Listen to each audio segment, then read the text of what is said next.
we want to welcome you to the Peacemakers Webinar. And my co-host today is Drew Baker, and our panelists, Joey Cope and Stephen Staten and Javier Monzon. He is a Common Grounds Unity board member and Pepperdine University professor, is watching the chat for your questions. So anytime that something comes to your mind, just put it in the chat box in the Q&A part, and we'll be watching for that. And we won't necessarily wait till the very end to do those Q&As. We'll try to keep everything relevant to the conversation. So definitely put your questions in there as we go.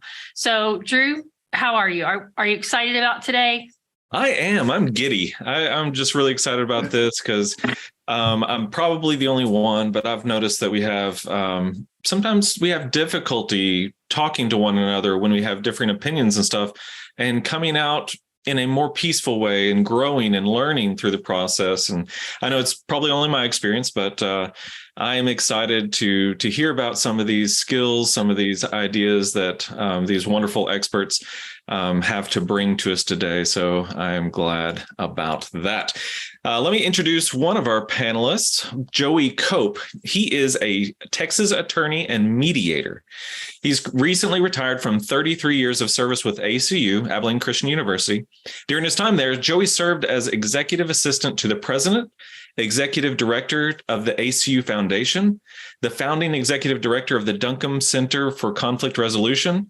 And he also served as the ACU Dallas campus as the dean of the College of Graduate and Professional Studies, and later as associate vice president for academics. In addition to establishing ACU's graduate program in conflict management and resolution, Joey was an adjunct professor in the Strauss Institute for Dispute Resolution at Pepperdine University, the Bowen Law School at the University of Arkansas, and the Southern Methodist University Dispute Resolution and Conflict Management Graduate Program. His work at ACU's Duncombe Center included working with churches in conflict. Joey has worked with churches and faith-based organizations across the United States and Canada, and trained police officers in Rwanda, and led one of the first mediation trainings for lawyers in Kenya. Joey and Nancy, his wife, live in Abilene, Texas, and are members of the Highland Church of Christ, where Nancy continues to serve as Sunday school teacher, and Joey was a former elder. As you can see why I'm so excited to have Joey on this panel. So thank you so much, Joey, for being with us. Thank you, Drew. Yeah, we also have Steve Staten, and he began his professional life in Fermilab in 1979 as an engineer, working with high energy sound, radar, and computer design. That seems like to me that is a perfect setup for working with conflict resolution background. In 1988, Steve and his wife Tricia went into ministry full-time, where he acquired over 25 years of experience in church leadership. For the last decade, Steve has served as an organizational health consultant, working with single and multi-site churches of 250 to 6,000 members in 11 U.S. states and a few countries. He's also consulted for other faith-based endeavors among 3 distinct religious bodies. In response to conflict and crisis around power struggles, scandal, abuse, and long-lasting dysfunction, he has personally interviewed more than 900 people. Within a few years, he began getting calls from individuals in all sorts of workplace and church situations that could be described as toxic, and is working on a donor-funded project called Transforming Toxic Cultures. He has a master's degree in theology from Wheaton College and a master's in conflict management from Lipscomb University, and he holds a Just Culture Champion certification in safety risk management. Steve and Tricia live in Chapel Hill, North Carolina, and we're super excited to have you, Steve. So thanks so much. Welcome, Steve. So as you know, this is Common Grounds Unity, or maybe you don't know, this organization is about bringing people together for the purpose of building unity. We hope to answer the call that Jesus' prayer that they may all be one. But it's one thing to get together. It's another thing to actually have skills in building peace. So I want to throw this out to Joey, and then Steve, if you want to chime in too. Why is it that it is important for us to actually build skills in peacemaking? Why can't we just wing it, in other words? Yeah, Drew, I think that, when you look at God's promises, there are a lot of those. There are actually very few of Jesus that don't mirror exactly what God said. But one of them comes from John, the 16th chapter, which says, hey, in this world, you're going to have trouble. And conflict is a necessary part of our lives. If we didn't have conflict, we wouldn't be able to establish boundaries or to know what wasn't working or what is working for that matter. But conflict becomes destructive. And in that, because it becomes very personal and very self-centered, it can look pretty ugly. And as we know in John, the 17th chapter, you just mentioned that prayer for unity. Jesus had been talking to his disciples really since the time he'd been at the table with them, and Judas left to go betray him, and he was talking to the 11. And in that, he began telling them a lot of things. And finally, the disciples said, "Oh, we finally get it. We understand what's going on here." And that's when he said, "Well, yeah, I'm glad you finally got it. You don't have to worry about things, though. I've told you all these bad things so you could have peace, because in this world you'll have trouble, but don't worry, I've already overcome the world. I'm already victorious in that." And then he goes into his prayers, and he prays for himself, and he prays for the disciples that were there with him. And then that third prayer is the one that you mentioned, where he says, I'm praying for unity because it's through the church, it's through those people who follow that God will be seen. So it's important to us to be peacemakers because we are the vision of God for a lot of people. And that's a responsibility that we need to take very seriously, and one that we need to prepare for and practice every day. Yeah, I love how you mentioned that. That's a way that we reflect God. It's an evangelistic thing. Like, people will know that God is real based on how well we display his unity. And that's a very sobering message. Thanks. I would add to that, to what Joey said, that the society has been winging it. And a big part of the church has been winging it. Mm-hmm. Yin and yang with society. But there are frameworks starting in the Old Testament around the time of Moses that were upgraded with Jesus and the apostles that give us ways to mitigate processes, make sure the right people are at the seat of facilitating important conversations and keeping things going from off the grid. And that's what we've lost. That Judeo-Christian framework is kind of in the back seat nowadays. And so I think it's time to bring it to the fore again through the church. We have a lot of great processes, principles, and governing practices that can help us out. Yeah, that's absolutely true. I'm already encouraged by the way that Joey, you've used specific scripture, and Steve, you kind of pulled in even from the Old Testament, how this thread pulls all the way through. So I know that today's going to be really amazing. Steve, would you start by sharing with us about the different conflict styles and why they're important? And remember, folks, just put your questions in the chat box, and Steve's going to start with conflict styles and why they're important. Okay, here we go. So I want to make sure we all see this. Okay, here we are. Good. We're going to talk about transforming conflicts through understanding conflict styles, but I want to put out a couple of things. First of all, let's assume we're talking church for the most part. We're a faith-based organization, and assume that this is a healthy church, healthy faith-based organization, and that the components, we don't have people that are unwell emotionally or psychologically. They're just the rest of us, okay?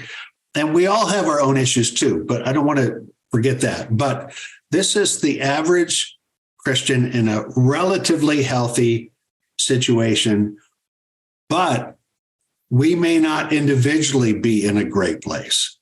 So we're going to talk about conflict styles. And by the way, when I'm kind of a newbie, okay? So I'm 63 years old. In 2010, I went to Lipscomb in conflict management. The first week of class, we talk about conflict styles, and I had all these aha moments. And so if you are in your later season of life having these same aha moments even today, that's okay, because we can always be curious and grow. So let's talk first about designing or defining unhealthy conflicts. Rick Brenner is a specialist in workplace conflicts. This fits also in the faith world. Generally, with the parties to a toxic, and that means unhealthy, that word's overused nowadays, right? Generally, what the parties to an unhealthy or toxic conflict overtly argue about is what they've agreed to tacitly to argue about. What actually troubles them might be something else altogether, and is rarely stated explicitly. The volleys back and forth, in toxic conflict can become increasingly bitter, increasingly personal, and increasingly self-perpetuating. Each exchange hurts the parties more than the one that preceded it, and each exchange motivates the parties to escalate it even higher. In toxic conflict, the problems never are the problem. The conflict itself and how the parties cope with it becomes the real problem. So the point of this being that when you are in an unhealthy conflict, the bitter back and forth thing, but in a community that's not unhealthy, you should have available to you human resources, boards, bylaws, admin, if it's a church, elders, and so forth. But even if you have this wonderful culture, what can happen outside of the eyesight of this wonderful culture is something that's not healthy. And the way that we can get better about resolving these conflicts are understanding the modes by which we engage with them. So, for instance, in conflict styles, if you look at things from the vertical continuum, there's the goal, the task, the outcome, the result of a conflict, what you want to happen, what's really important for you personally. And on the horizontal continuum, the relationship. And there are 5 variations of what can happen. And when I was introduced to this in my first course at Lipscomb in August 2010, some of us in class, this was, a Christian university, were like, yeah, but is this Christian? What would Jesus say?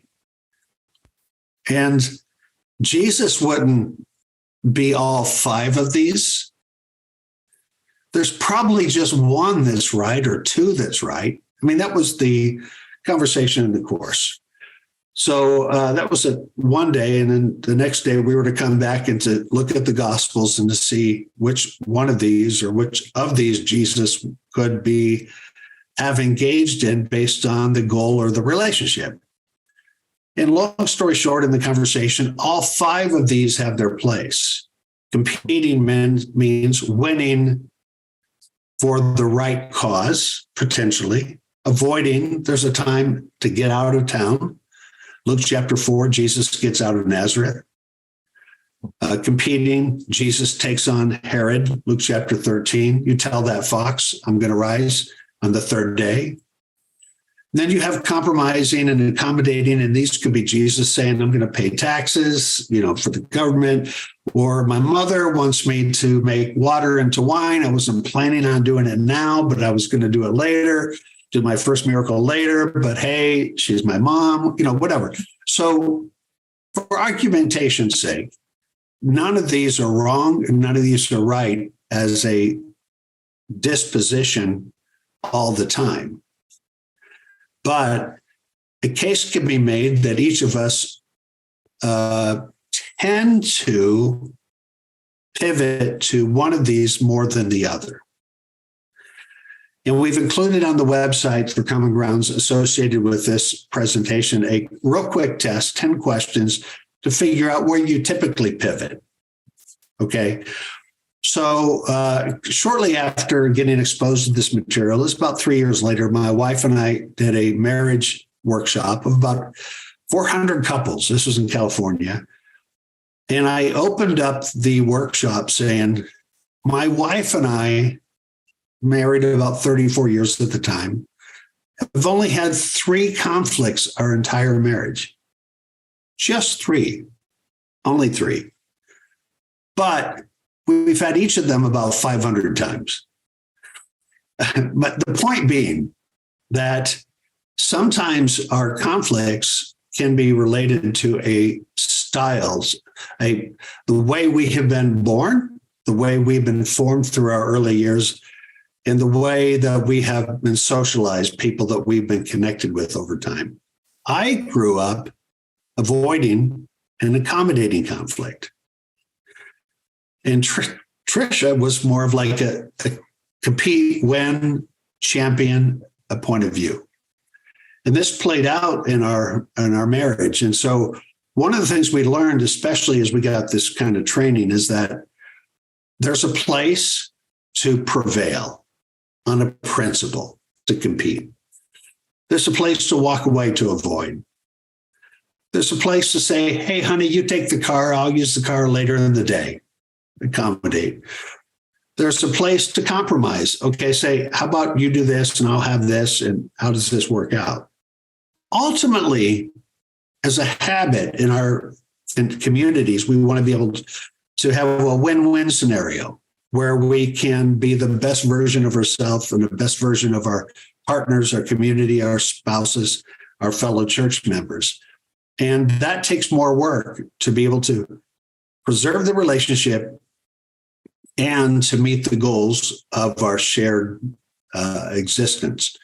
So the problem often is the case that we become a bit pathological and not recognizing that all of these have their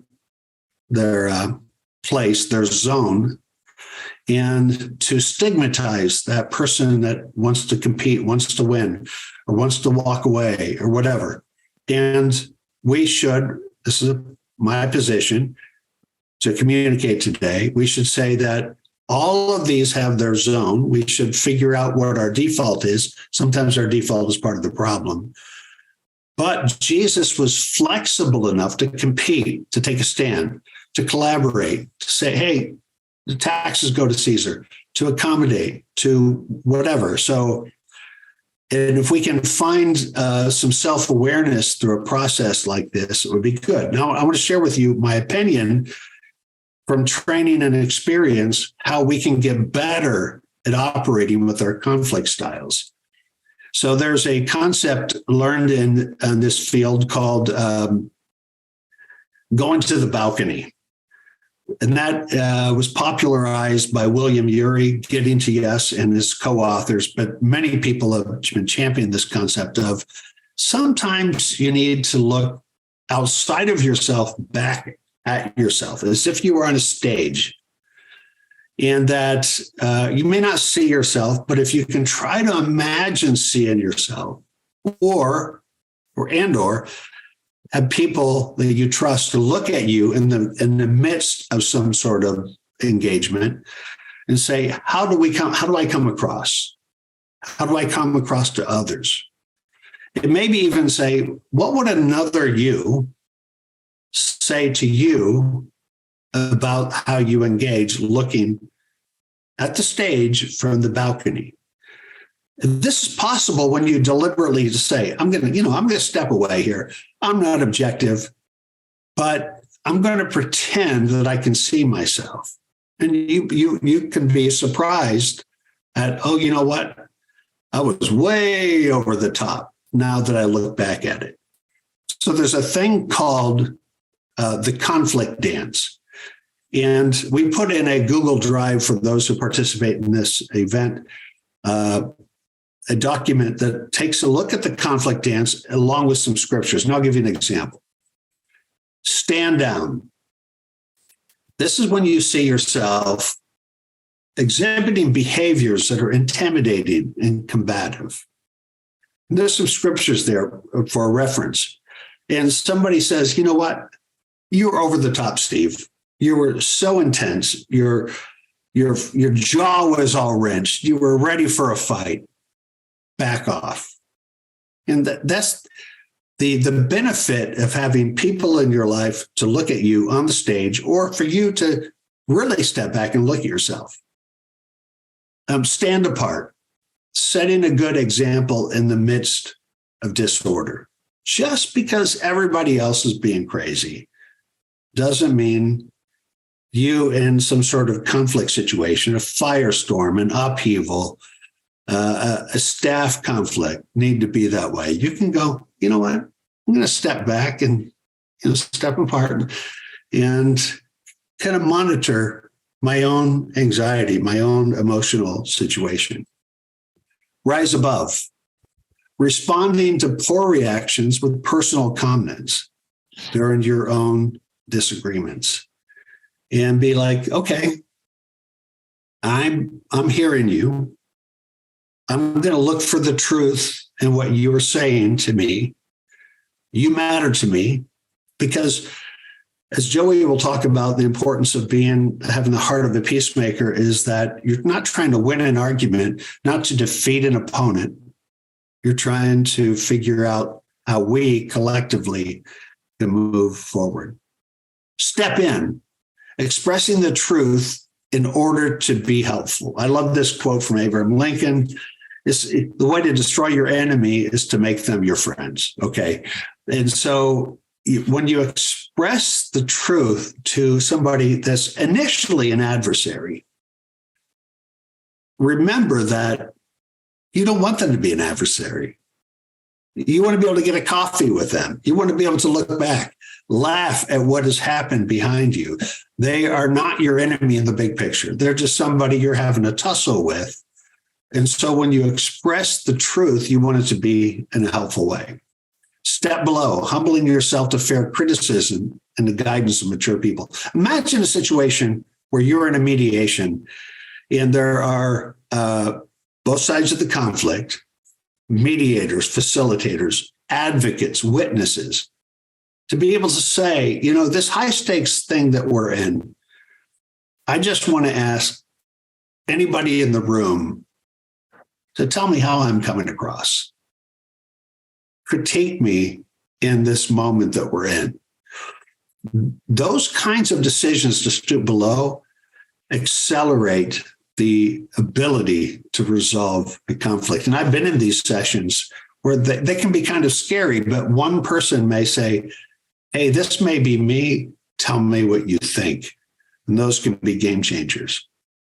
Step up, facing the responsibility of your past decisions, reactions, putting them out there, say, hey, I blew it. I'm sorry. I was wrong. I was on the wrong side of history, wrong side of the issue. What can I do?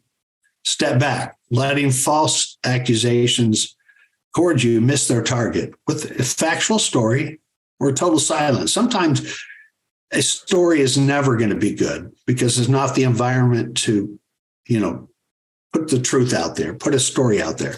Other times you can say, hey, can I share with you what my memory of what has happened? I think it has the facts. Maybe it'll be helpful.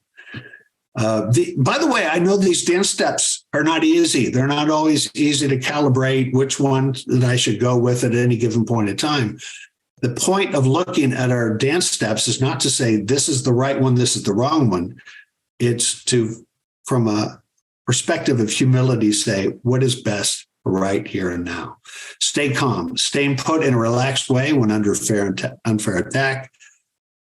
Chill out, just wait for the emotions to subside. Don't try to win the argument, and so forth. So step down, gladly accepting third-party mediation or arbitration if this matter has accelerated beyond a two-party conversation to something that needs outside help. And we see this in Matthew 18. Of course, Jesus presents the need for this. We see it modeled in Philemon with Paul. But obviously, these dance steps require discernment. What should I do now in a given situation? Yeah, thank you, Steve. If I may, I really like what you're saying there about it, how it requires a lot of discernment and it requires a lot of humility from what I'm hearing. Yeah. To be able to step back and consider the fact that you might be wrong or you might be behaving in a way that is not helpful. It takes a lot of humility to admit that. it also takes a lot of discernment. When is a time to engage, and when is a time to walk away? And I think that is extremely helpful. Javier, did you have any questions from the chat that we can explore? Yeah, there's a few coming through, and some of them follow a common theme. So, for example, Mary asks about how to handle emotions, and then Fred asks about how to remain humble in the face of unfair criticisms and immature feedback. The one thing I would say before we move on would be have somebody in your space, your life that you love, that loves you, that you respect, that will be honest with you to help you with your inner calibration. It's not important enough to be on the right side of an issue. That sometimes the issues are not even the issue. What's most important is that we have a long game in mind of winning over, being won over, and figuring things out with a longer journey in mind. Because at the end of the day, some of these squabbles that we get in, power struggles, an issue over what happened in a board meeting, a staff conflict, some sort of methodology or protocol, whatever, those things are so insignificant compared to the relationships for the long haul. We need somebody to help us, coach us. That's great.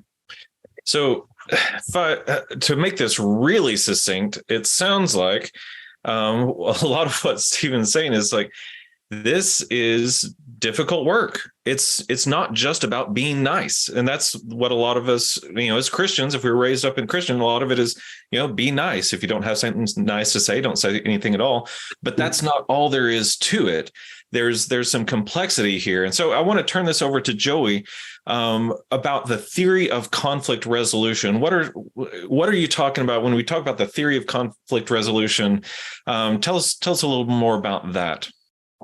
There are a lot of different ways to approach the topic, but the one that I think is maybe most applicable for us is to look at one that was framed pretty well by Steve there as we looked at the idea of humility, which is the fact that we ourselves get in the way, our inner beings get in the way. In fact, in James, the 4th chapter, it says, "What causes fights and quarrels among you?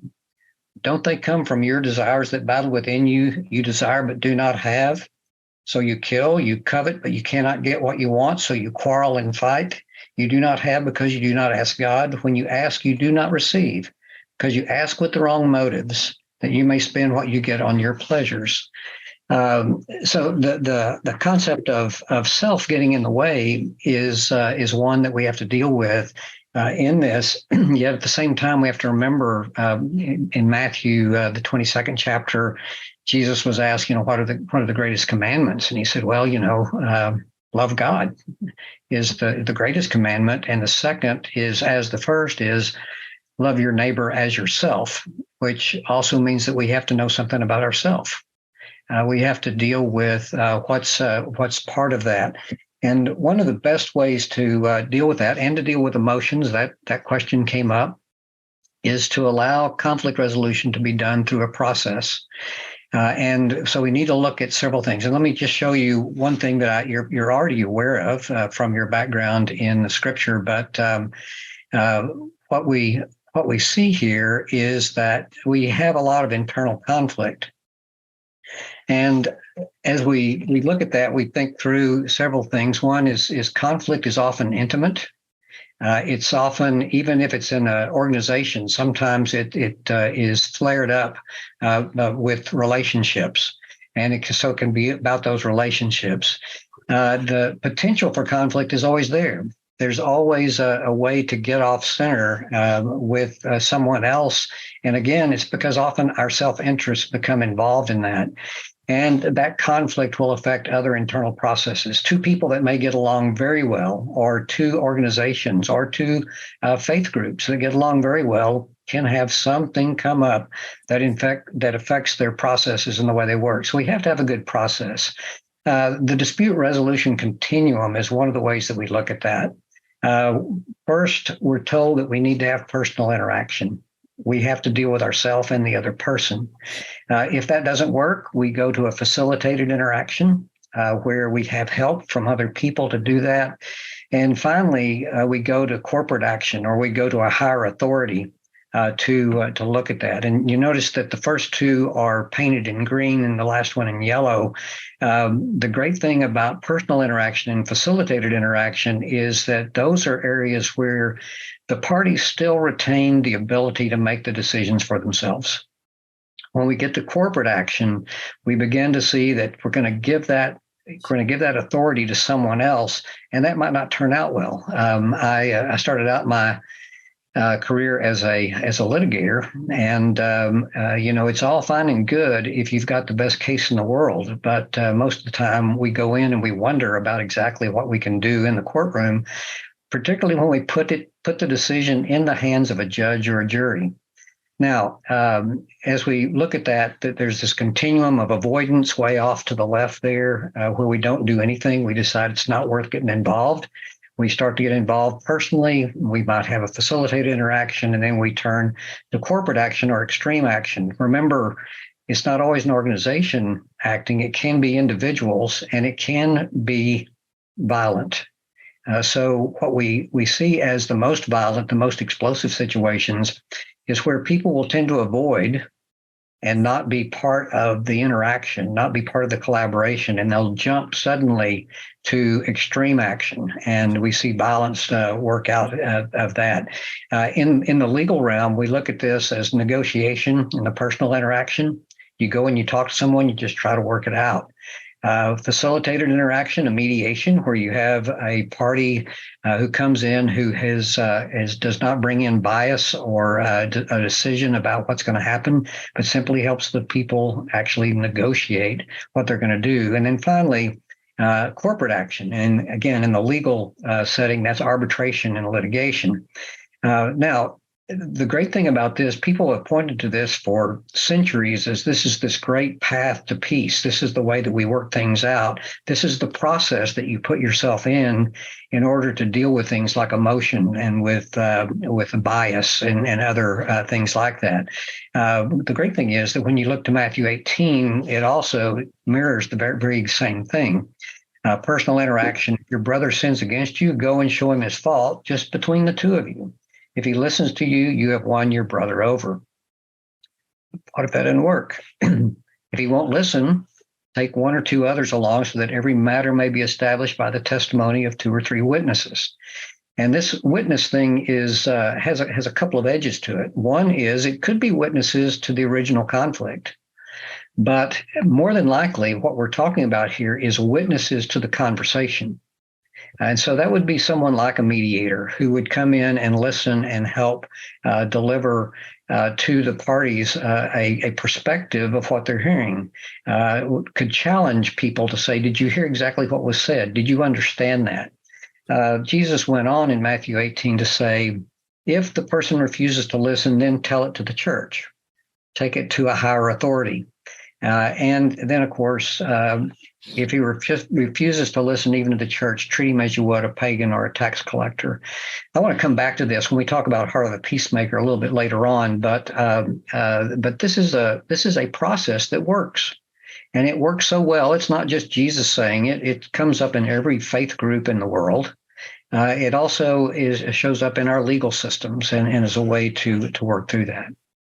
Now, when we look at those things and when we talk about how we're going to put those things together, we have to also have in mind that we're going to do this with process in a way that completes a loop.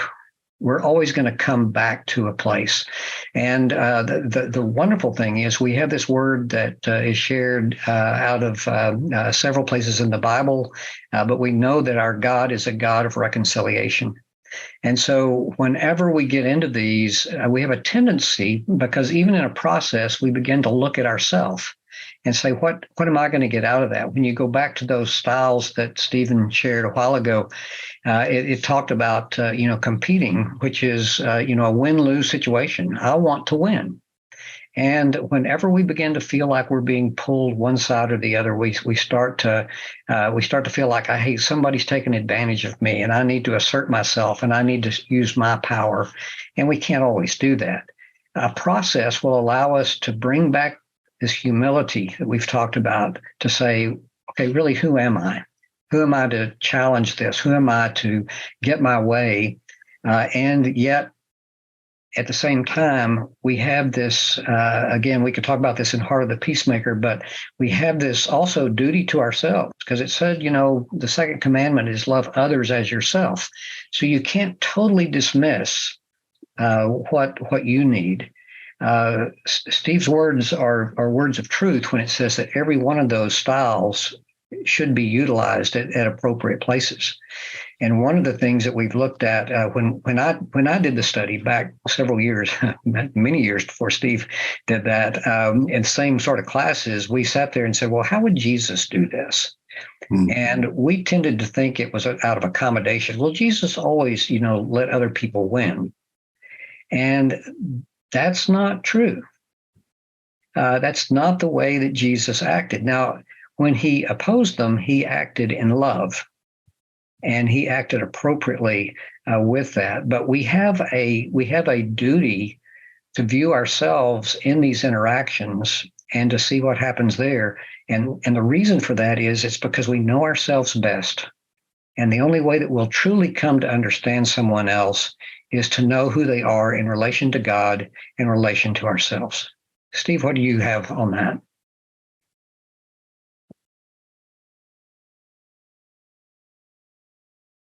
Did you ask me? Yes. Okay. I'm so encouraged by your seasoned experience with this subject. Back to Matthew 18, when you were mentioned before, I was thinking Deuteronomy, it's either 18 or 15, has a parallel passage to Matthew 18. And the original witnesses were like those who saw the offense. But in the Matthew 18 context, I wonder if it's those who saw the offense, or those, like you were saying, are witnesses to the interaction. If they're witnesses to the interaction, they're still bound to the Deuteronomy principle of being objective. They can't be coming into the meeting stacked up on one side. These blindsiding meetings, okay, just me speaking from my experience, 40 years as a Christian, I've seen where people walk into a meeting. A couple of times this happened to me, but I've seen it in other cases where people walk into a meeting and the deck is all stacked.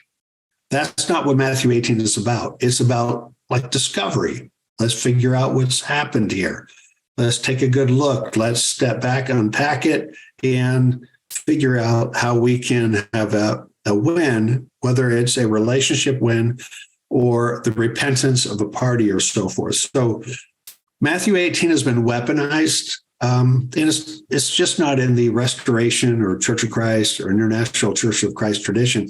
It's kind of a known thing out there. So I appreciate the way that you staged what Matthew 18 is about.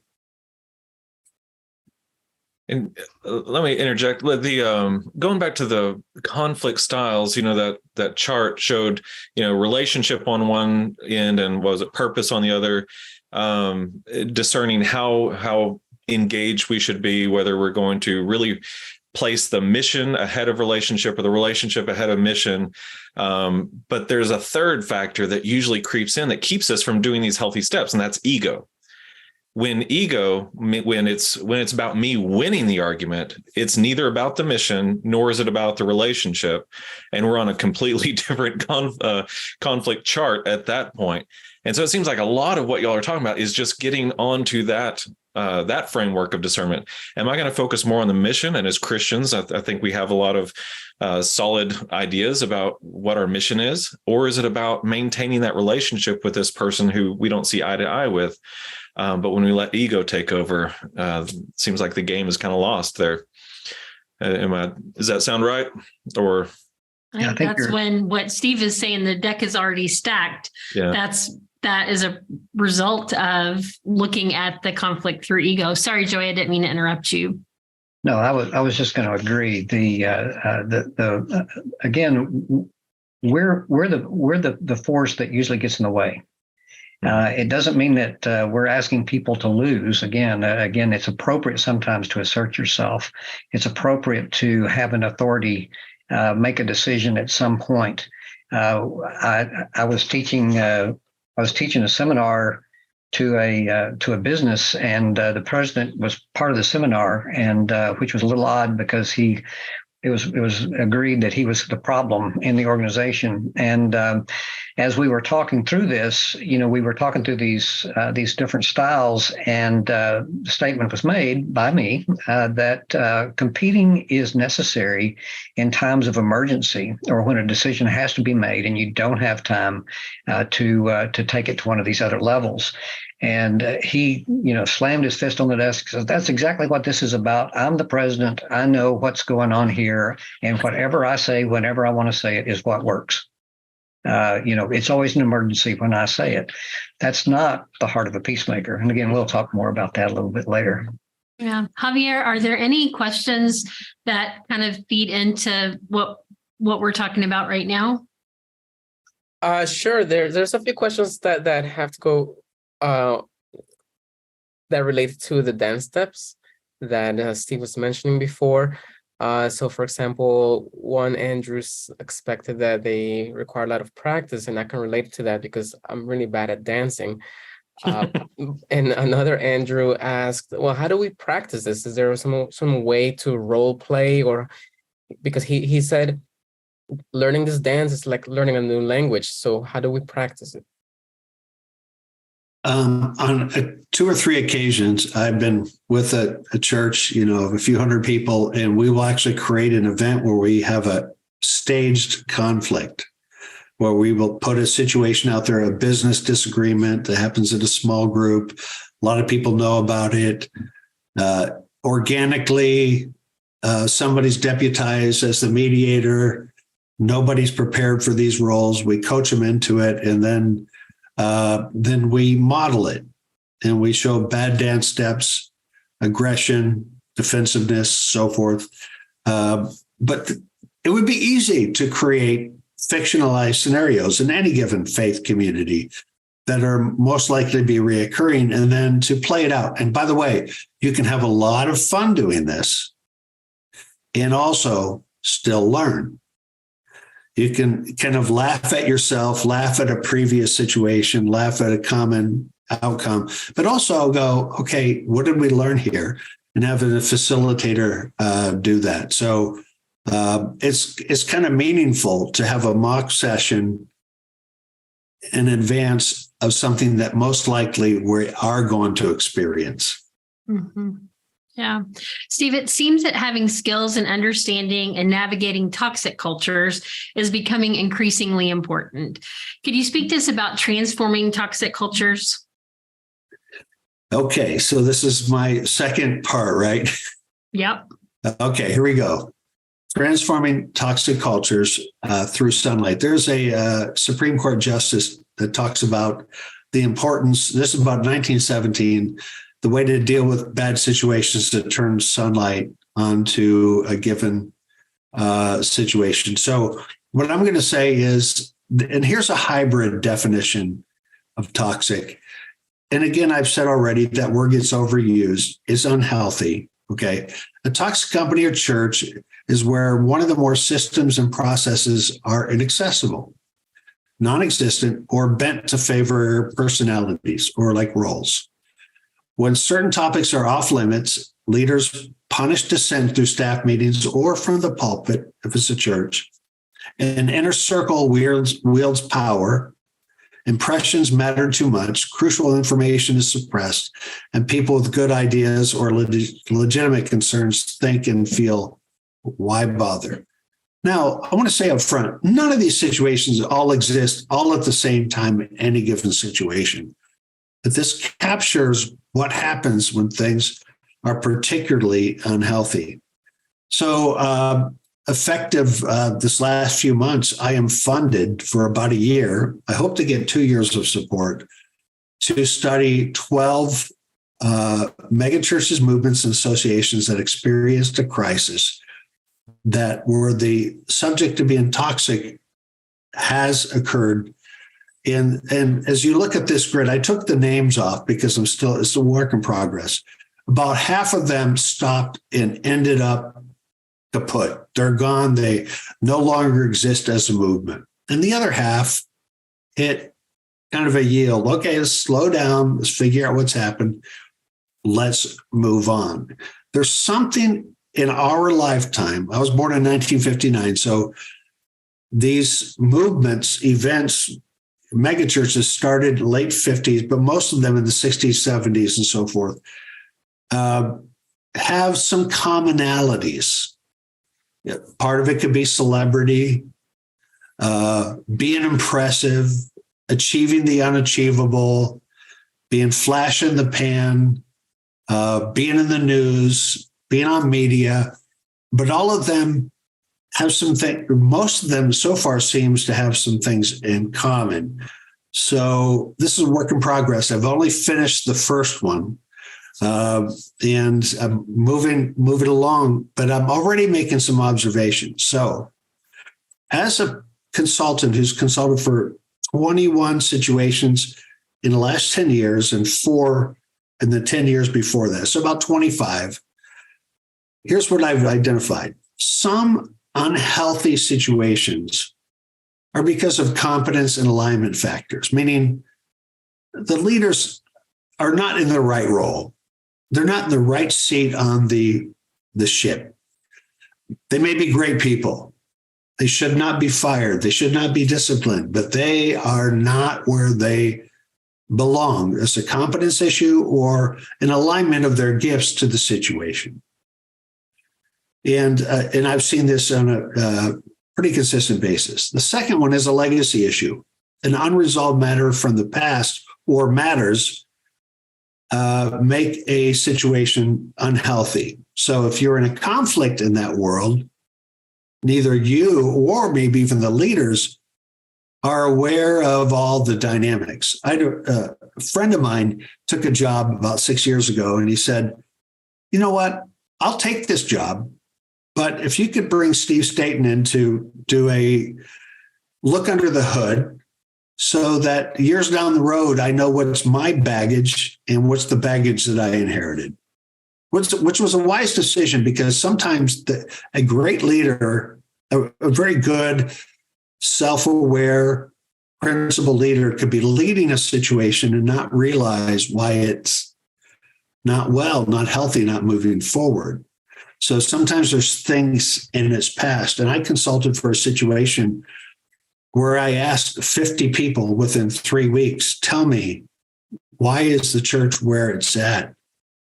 And 100% of the 50 people said the very same thing, but the conversation had never been public. So it cast a shadow over that community. On the 12 movements, megachurches, faith associations, I've seen more of this third category, where there are tolerated behaviors because an inner ring exercises excessive control over the organization of the church community or even the broader community. And, in those 12 groups that I mentioned, they could be Willow Creek, the Harvest Bible Chapel, Acts 29, Hillsong. The list is kind of long, right? In the last 2 decades, Mars Hill, all that stuff. An inner ring that's not vetted could create a culture that creates some lopsidedness around justice and favoritism. And so those are not hopeless situations, because although I've never facilitated something at a grand scale, and I may never, what I have done is worked with smaller communities where this same dynamic takes place. So here's a hyperbole, an exaggeration of 2 extremes. Let's just think of a congregation of 500, okay? The person who's been around a little bit sees some problems in the church. They don't know what the policies are. They don't know what the principles for solving problems, where they are or who runs them. But there's kind of a patriarchy. There's a sense of a bunch of bros, the fraternity. They're unsure who the wise people are that maybe we could help them out. Maybe there's a charismatic celebrity kind of person leading this church. A few people control the shots, a bureaucracy. And I would have to say maybe a church of 500, maybe this is a church of 2,000 or more. Okay, to have all of these dynamics all in one. It's not that these are all bad people. It's that there's been a crusty settling into dynamics that have gone on for a long time. And that church has lost its way with its principles and policies and decision-making and entertaining new ideas. And the person by the question mark doesn't know how to get to the end, to the maze of sorting out, hey, I had a great idea, or I have a problem with the leader, or there's a particular person that's not operating well, that's hurting people. On the other hand, the just system, idealized. The church cares about the law, the scriptures, HR practices, risk and conflict management. There's real clarity in who the wise people are and the policies to get out of this situation into a healthy place. It's not a maze. It's simply a person says, hey, you know what? I have some thoughts or I have some concerns. I love this church. I love this faith institution. I love this charity. I think we can do better. I just want to talk to somebody about it. On the left side, the maze, there's risk involved. On the other side, there's a sense of, hey, I can get through this. And it may not take very long, but this is an extreme dynamic of what I see in my work. So, last slide. How do you transform a situation that's really representative of the left side? And again, this is not movements, denominations, global charities. This is just like a local ministry. And this, by the way, has been very effective. A team is deputized, entrusted, empowered to do deep inquiry, interviews, look at documents, conduct surveys, attend events. I attended a Lutheran event recently with my wife in a consultation. We were doing interviews, surveys, looking at documents, putting together a story. And right before we wrapped up the project, we went to the church service of this denomination. And it was like, aha, wow. It's important for understanding the social dynamics of a community to really grasp potentially what's going on. So then we would create an integrative narrative, draft in pencil. I mean that not that I would write in pencil, but it would be like, hey, here's how it looks right now. Out of these situations, there's going to be some mediations that will need to take place. Sometimes one, sometimes as many as 5. In my experience, or ministries under 500. And then you conduct the mediations. And then there's takeaways from mediations that you release to the congregation. You update the narrative. You make sure that you've tested it before you go public. And then what happens is from the mediations, you can create a memorandum. Here's the 5 things or the 10 things we would do different based on what we have all learned. So in 2018, I did an engagement that was extremely toxic, that we came up with 10 or 12 takeaways from 4 mediations between elders and evangelists and prominent people, and created a memorandum, solidified a narrative, went before the church. Then on a Sunday, November 2018 had a Day of Atonement. Sometimes these are done at night, a Day of Atonement, where the mediated parties stand before the community, own their pieces. And then we create a moment of closure from all the documents and make them available to the entire community.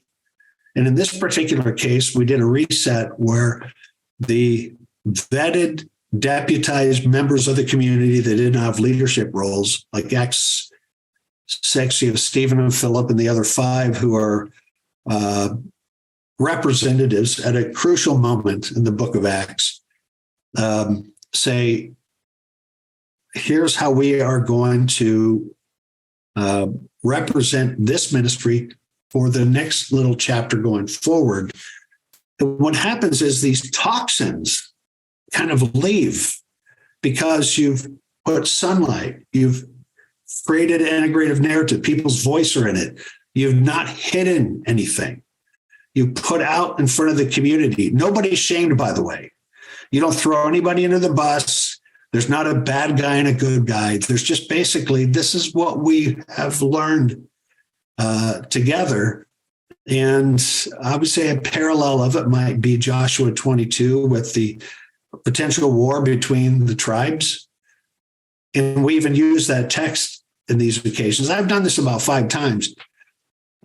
These are high stakes moments, but if you don't rush them, if you've done some really good inquiry, you've got a good solid narrative, and you go before the ministry, and you're not playing politics. You're not trying to make the leaders look good or bad, the dissenters look good or bad. You're just trying to be whole. Seek shalom. Be authentic. It's amazing what happens over the next era. And so anyway, that's my thoughts and answer of your question, Tina. Yeah. So, Javier, what are some questions that have come up? It's encouraging and a shame that there's so much experience that you all have with this type of these types of processes, and that the church needs them so badly. So, Javier, what are some questions that we're getting that can help put some practical application for some of our attendees? Sure. I want to raise a question that was submitted early in the webinar, almost from the very beginning, by Chris. He said that there's some preconceived tension between the ICOC leaders and the traditional churches of Christ in my area. How can we help bridge the gap with preconceived notions that the leadership may hold? I believe that some of the founding principles of Common Grounds, and I've not known of the organization until recently, but the idea of getting people together and just letting them talk as people is one of the best starting places. And pray for each other. It's really hard to dislike someone that you're praying for. I guess you could work at it really hard and do that, but then we just need to pray for you even that much more. But I think that conversations to find out that we're all in that situation, we're all believers. We all have the same God. We all believe in Jesus, and that ought to give us enough to say, okay, from there, where can we go? We usually disagree about far fewer things than those things that we agree on. And sometimes it's helpful just to have the conversation, say, here are the things that we agree on. Can we move on with those? Steve? Yeah, I agree. I did a deep dive on that slide that shows these 12 movements. One of them was the movement called campus evangelism in the 1960s that spawned the Crossroads in Boston, the ICOC. I learned so many things from this 3.5-year window talking to the founders who are in their upper 80s right now of that movement, not associated in most cases with the Churches of Christ anymore, and certainly not the subsequent movements. But I just walked away so humbled about the power of having a conversation, to sit and listen to a story of somebody's journey, especially our forefathers. I was baptized in 1981 in the DeKalb Church of Christ, and about 15 years later, I learned the person that planted it at age 17 was Thomas Albright, a famous professor in the Churches of Christ at Abilene, at Pepperdine, and other places, a big figure who recently passed away. But I did not know that. You know, I think it's really good to know our history and to listen. If we can't sit at the feet because we haven't quite felt comfortable to do that, to sit at their feet, I think we should if they're older. But if we can't, we can at least just say, hey, let's talk. And so I think this is a great thing. And I'm really honored to see what John Teal has done here with the team of Common Grounds Unity, because it's kind of unprecedented and special. Mm-hmm. Javier, is there one more question that kind of comes, like might encompass several others that we can touch on before we move to the next section? Sure. One just came in that I thought would be interesting to discuss. Lorenda asks, what about people who have already left a toxic culture? Are their voices included in this type of transformative process? I would say so. There are ways to approach this. I think that a facilitator, a mediator, consultant could help that to happen. It's often true where people have been truly hurt, where they have experienced the trauma and all the pushback that they've seen in a culture like that. It's often that they have a need to move past some of that, not past it in that it's over, but to get to a point where they can look at it and be a helpful part of the conversation.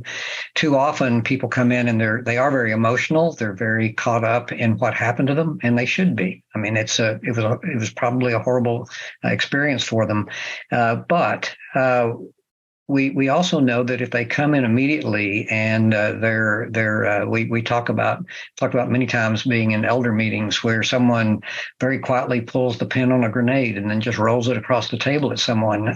We don't need that sort of activity going on, and so finding ways to set boundaries for conversations. In mediation, we often talk about here are the rules of the mediation, but we often let the parties set the rules. We're not going to take shots at each other. We're not going to talk over each other. We're going to go in turns. And by creating a structure, we can bring in people and allow them to share what's on their hearts. And that's an important part of peacemaking, in that the people who have been involved in those cultures, who have perhaps been the ones who have caused some of that pain, need to be able to hear that in a structure that allows them to deal with it as well. I agree with Joey on this. In the past couple of years, I've done something that's a little bit outside the box, but I want to put a context for it. So my wife and I and two of our daughters and their husbands and kids, we meet in a house church. It's not an ICOC church. It was create some weirdness in our family of churches. I feel like I belong to multiple movements, love them all. And so it's weird, but it also has given me freedom. So I have called former members from my many years of ministry, people that I thought, they might not even want to hear from me. Just get on the phone.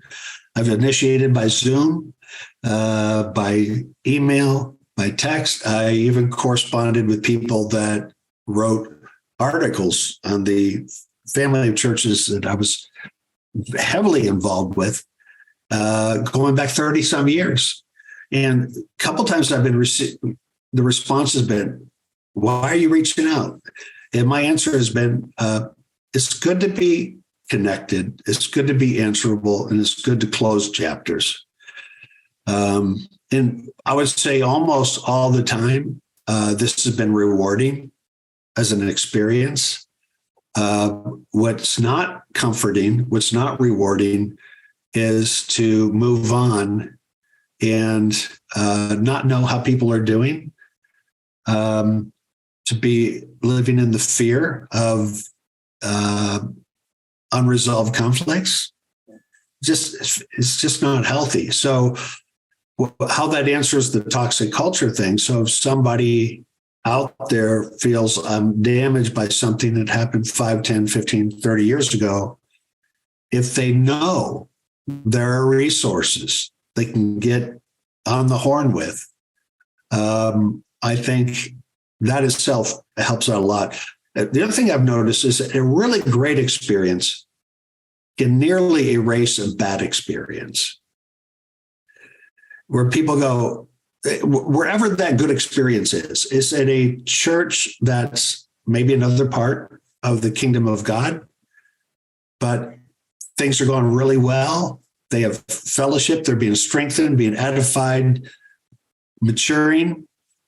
And then when they connect to a previously poor experience where the door is open, it can go a whole lot better, you know. I really appreciate what y'all have been saying, and you know, some of the stuff that you're talking about, like the exact practices, maybe only relate to mega churches and stuff like that. But the principles, it's amazing how flexible these principles are. That, you know, transparency, you know, letting you know the people in the relationship know what rules are operating. Where are there landmines that are in this relationship that we need to be aware of? And so these practices, these principles are all super helpful.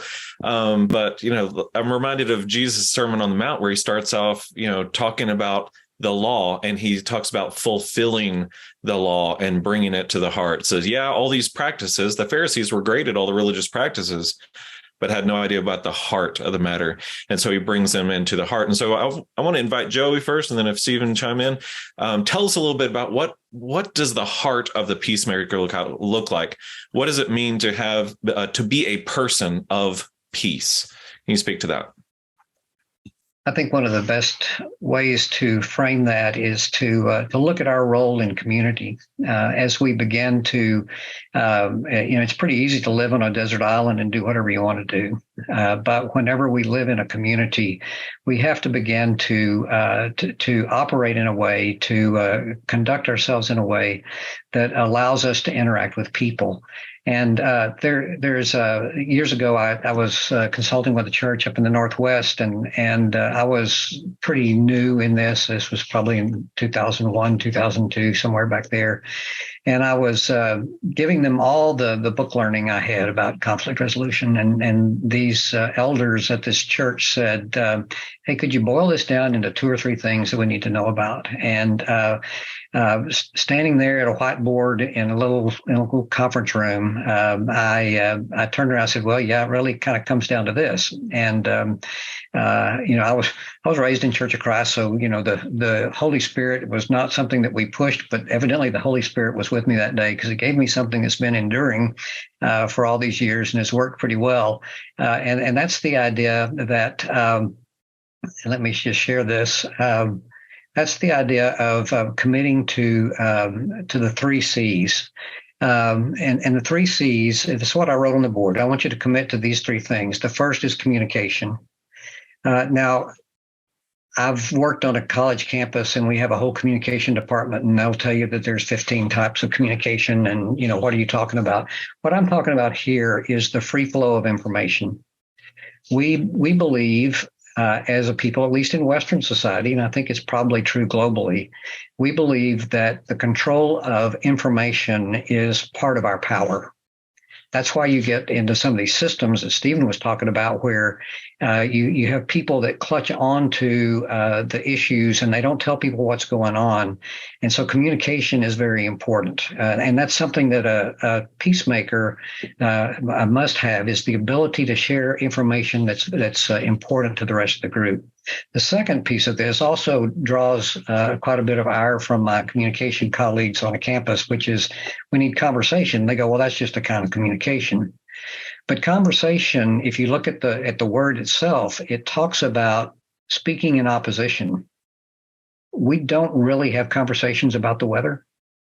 We don't really argue about the weather. It's either raining or it's not. It's snowing or it's not.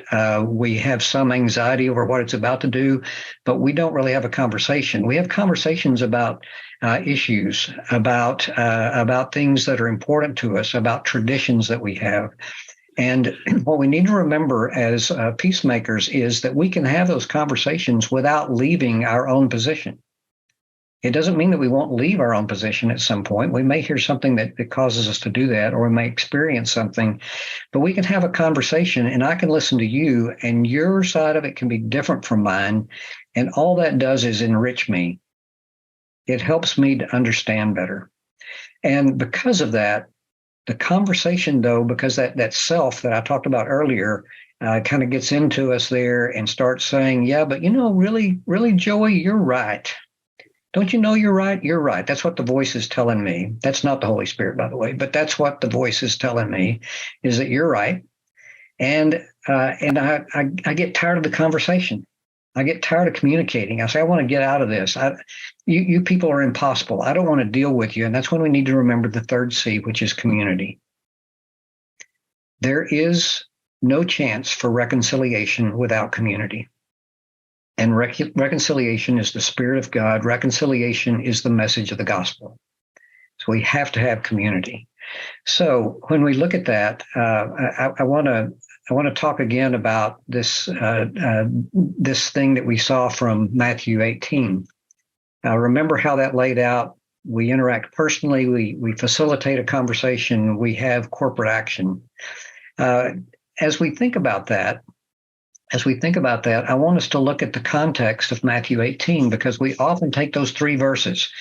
Steve said right at the very first, sometimes we weaponize those three verses and say, this is what we do. And if we did that thing, that's all we've got to do. And yet we had when I was serving as an elder, we had some of our folks who would say, well, somebody will come up and ask me if we know what so-and-so did on such and such a date, and aren't we going to do something about it? And then, the person would smile and say, and that's when I said, well, have you talked to them about it? That's Matthew 18. Well, that is correct. But most of us are not trained and equipped or motivated to go and have that conversation. And so what we coached people to do within that eldership, and which I think they did pretty well, is they say, have you gone to talk to them? And they say, no, I haven't done that. Would you like for me to go with you? And accompany them into that conversation to give them that peace of mind.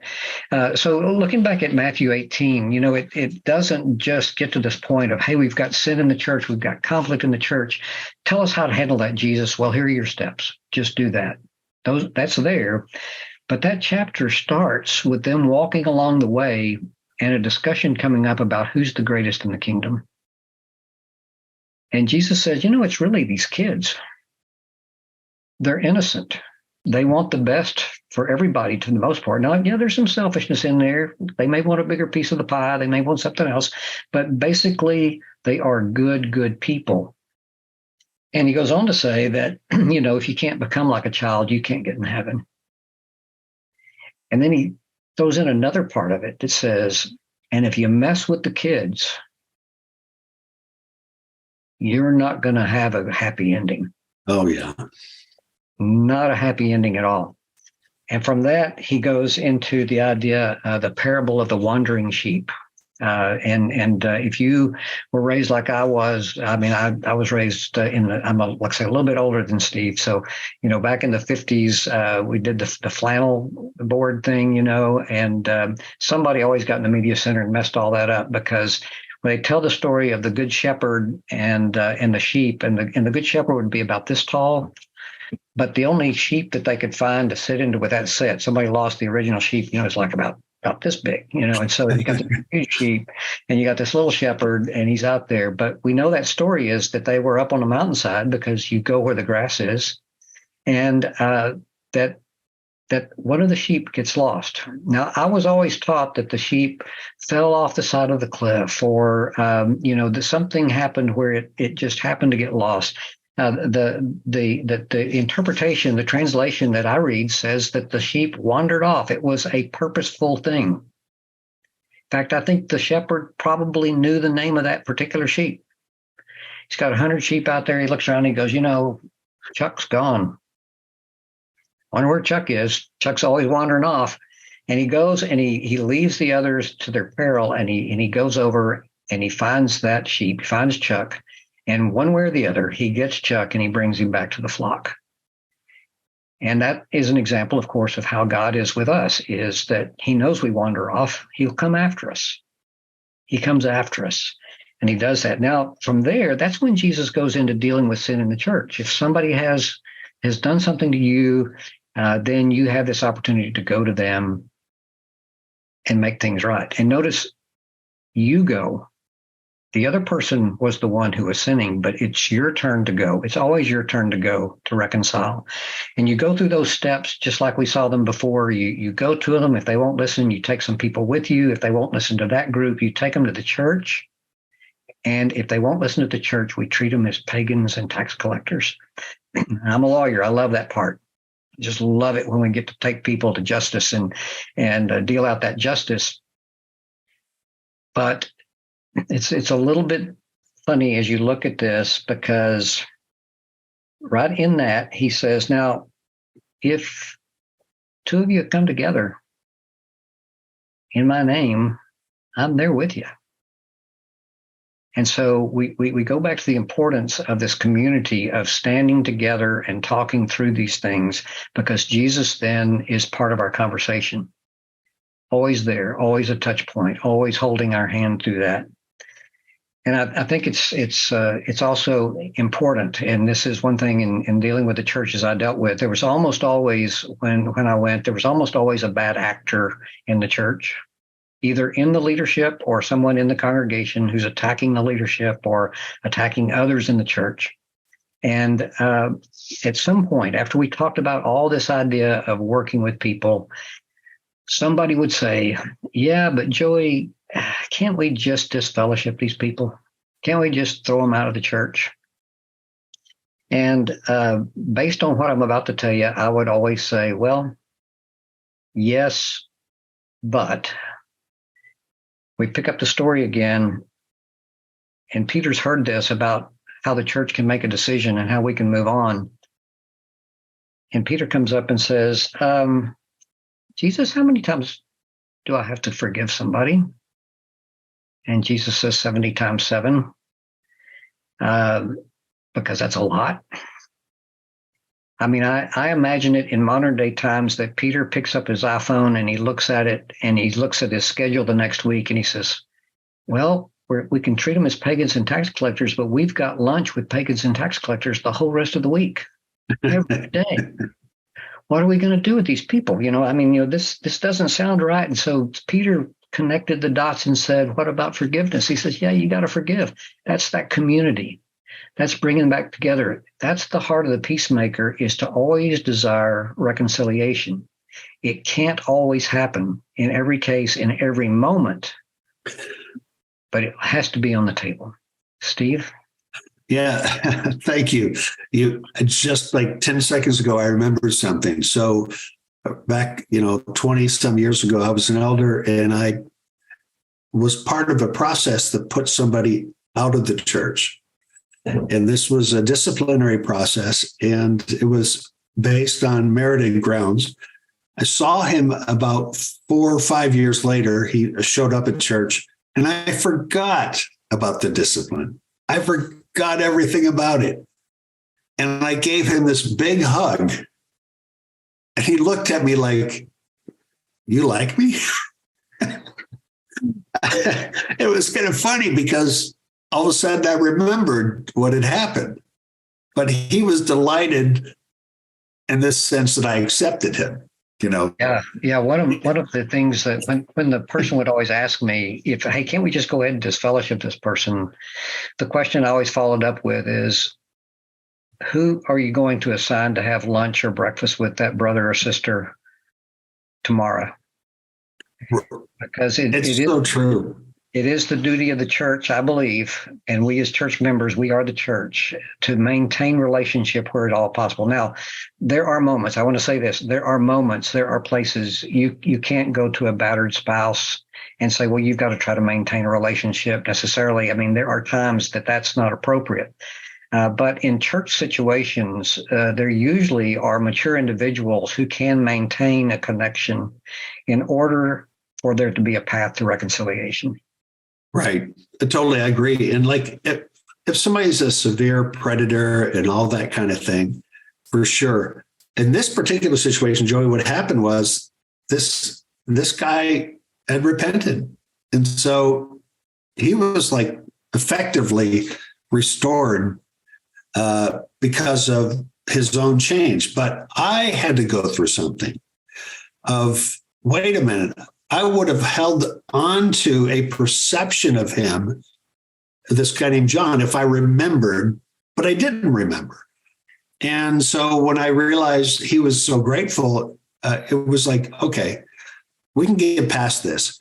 I think that there's something that happens within us as custodians of the church, whether we're shepherds or whatever, where we forget what Jesus, as you were saying, Joey, how we are to treat those who come outside of the church and put them in that category of they're still people that we can connect with, love, and win over.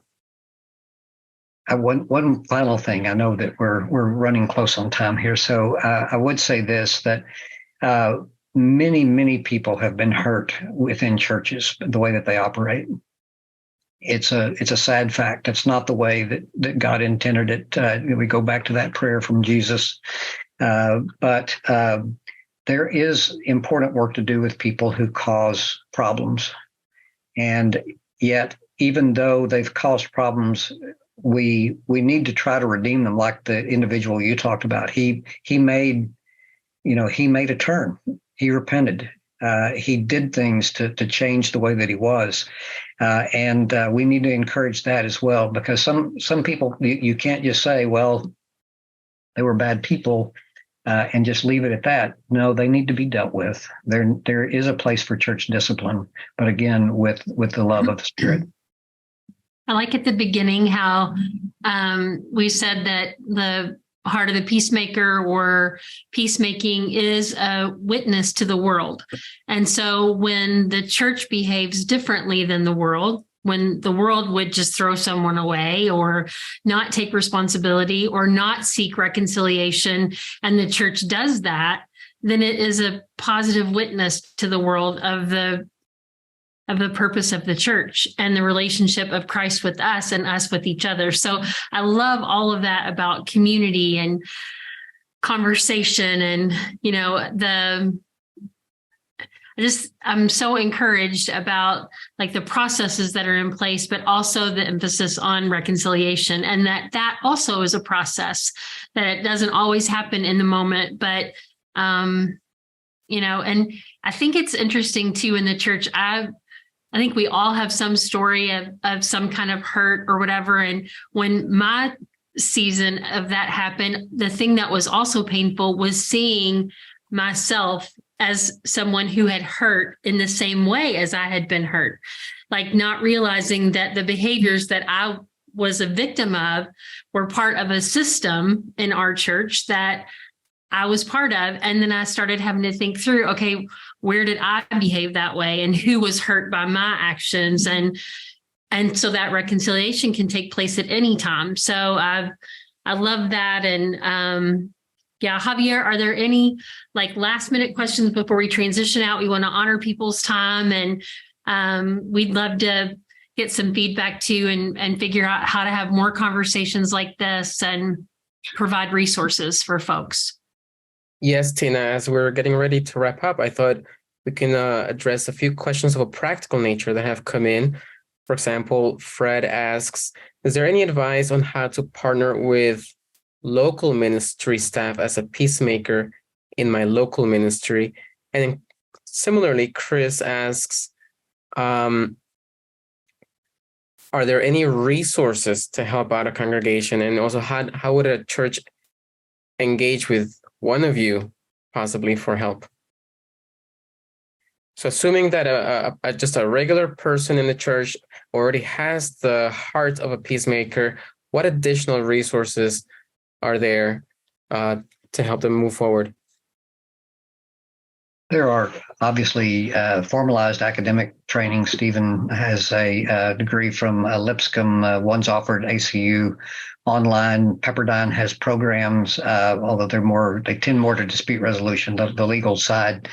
So those are available, but also there are groups, and you have to be careful even with some of these groups, but people like the Peacemaker Ministries who have programs for congregations and others. A lot of that's really trained towards internal conflict between members, but still really good resources. Excellent book is an old book by Ken Sande, who started Peacemaker Ministries. And now the name leaves me. I'll have to go over to that. It's called The Peacemaker, I think. But wonderful use of scripture in approaching things and helps people along that way. But there are a number of volumes. In fact, Drew and I had this conversation about a month ago, and I kept on leaving my chair to go grab books off my shelf to say, "Here's another good book that's on that." But there are large numbers of things that do that. There are also seminars that are available. And then I know that Steve is actively consulting with churches. I've just tried to retire. I don't know what I'm going to do with my time, but there are people like Steve out there who certainly can come and serve as an intermediary and as an instructor, a guide in this process. You covered all the bases, Joey, on what I was going to say: the seminars, the schools, the specifics, and yeah, it can be done in a formal education or certification level. And some of those certifications can work with a state that's dealing with the more civil litigation pre-court scenarios, but it still is a set of tools. Transformative mediation is more what happens with churches. We care more about relationships than we care about arbitration. And then down at the grassroots, it doesn't matter if there's a certification. It can just be bringing somebody in that their specialty, they're trusted, they're known to do a workshop over a weekend. There are people like me, but there are lots of folks. I would just check on their credentials first, not just somebody who likes to do it, but liking to do it, it matters. Thank you very much. Yeah. Drew, do you want to talk about the survey and then I can wrap it up, or how do you want to? Yeah, sure. We would love to hear your feedback about what you found helpful in this. I've made a 5-question survey, very short. That'll be going out to you in an email. I think also, John, this would be a great idea to send out resources. We've got a list of books that we can send out in there, links to Joey and Stephen's works that they're involved in, information about consulting and stuff like that. So we could send that out in an email to everybody after this, but we would love, especially for you to respond to that survey and also donate. If this is a work that you believe in, if this is something that you want to see thrive and grow and make more of a kingdom impact, then definitely want to invite you to do that by going to commongroundsunity.org /donate. So that would be very helpful. Back to you, Tina. Yeah. So thanks so much for being part of this first webinar. Common Grounds Unity is a great ministry, and the podcast that we've done so far, Kevin Witham and I, and also Megan Rawlings started as the first co-host. There are some really great episodes. And one that came to mind several times while we've had this conversation is Ruby Shelley. And so if you all want to like hear more about unity and how between denominations or things like that, Rubel Shelley did a great interview. So go back through the list of episodes, and we hope you'll find those helpful. And, thanks to John Teal and the Board of Common Ground Unity for just all the work that they're doing to try to bring us together so that the world can see the difference that Christ makes for us.